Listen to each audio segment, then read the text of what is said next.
경영권 승계 청탁 명목으로 박근혜 전 대통령 등에게 뇌물을 건넨 혐의로 재판에 넘겨졌죠. 이재용 삼성전자 부회장. 1심 재판부는 지난 2017년 8월 이 부회장에게 징역 5년을 선고했습니다.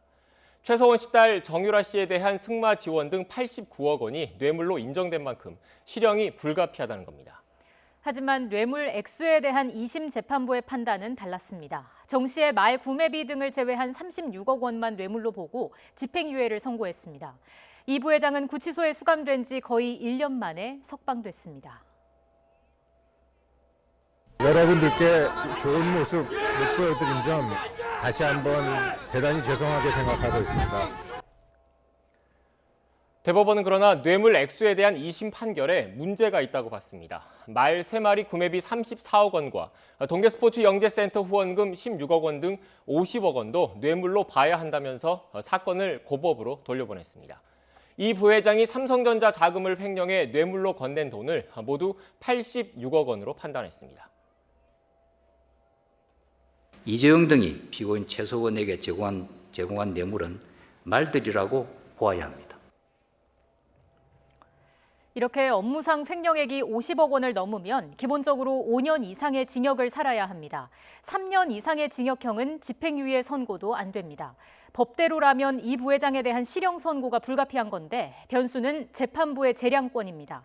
판사는 정상 참작 사유가 있다고 판단될 경우 법정형의 절반까지 형량을 줄일 수 있기 때문입니다. 재판부가 이 부회장의 형량을 2년 6개월에서 3년 정도로 낮춘 뒤 집행유예를 선고할 가능성도 배제할 수 없는 겁니다. 특히 파기환송심 재판부가 준법 경영 의지를 보이면 양형에 반영하겠다면서 삼성 준법감시위까지 권고한 상황.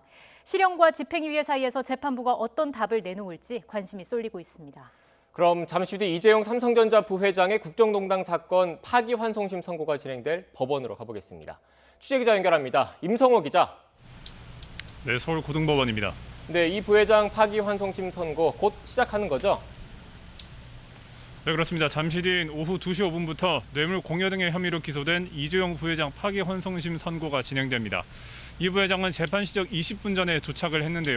선고를 앞둔 심경을 묻는 기자들에게 아무런 답을 하지 않고 법정으로 들어갔습니다. 이 부회장은 박근혜 전 대통령과 비선 실세 최서원 씨에게 삼성그룹 경영권 승계 등을 도와달라고 청탁하며 뇌물을 건넨 혐의 등으로 구속 기소됐습니다. 1심에선 징역 5년을 선고받았고 항소심에선 뇌물 액수가 낮게 인정돼서 징역 2년 6개월에 집행유예 4년을 선고받고 풀려났습니다.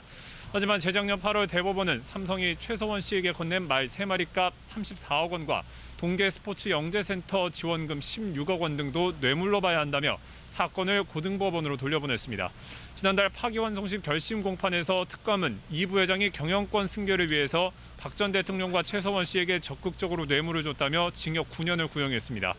이에 대해 이 부회장 측은 뇌물 공여는 박 전 대통령의 강압에 못 이긴 것이라고 반박했고 이 부회장도 최후 진술에서 모든 게 자신의 잘못이라며 선처를 호소했습니다. 네, 뇌물 액수가 추가 인정됐다면 이 부회장이 다시 수감될 가능성이 커진 거 아닙니까?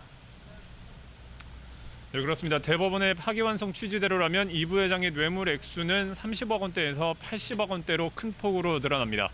여기에 회삿돈 횡령 혐의까지 적용하면 법정형은 무기 또는 5년 이상의 징역형입니다. 다만 재판부가 참작할 만한 사유가 있다면 형량이 낮춰질 수도 있습니다. 강압에 못 이겨서 뇌물을 준 거라는 이 부회장 측의 주장, 또 삼성 준법감시제도의 실효성과 지속 가능성 등을 재판부가 인정한다면 감경이 될 수도 있습니다. 만일 실형이 나오고 이 부회장이 재수감된다면 삼성은 3년 만에 다시 총수 공백 사태를 맞게 됩니다. 이와는 반대로 집행유예가 나오면 또다시 재벌 봐주기 선고라는 비판이 뒤따를 수밖에 없는 만큼 결과가 어떻든 파장이 불가피해 보입니다. 지금까지 서울고등법원에서 YTN 임성호입니다.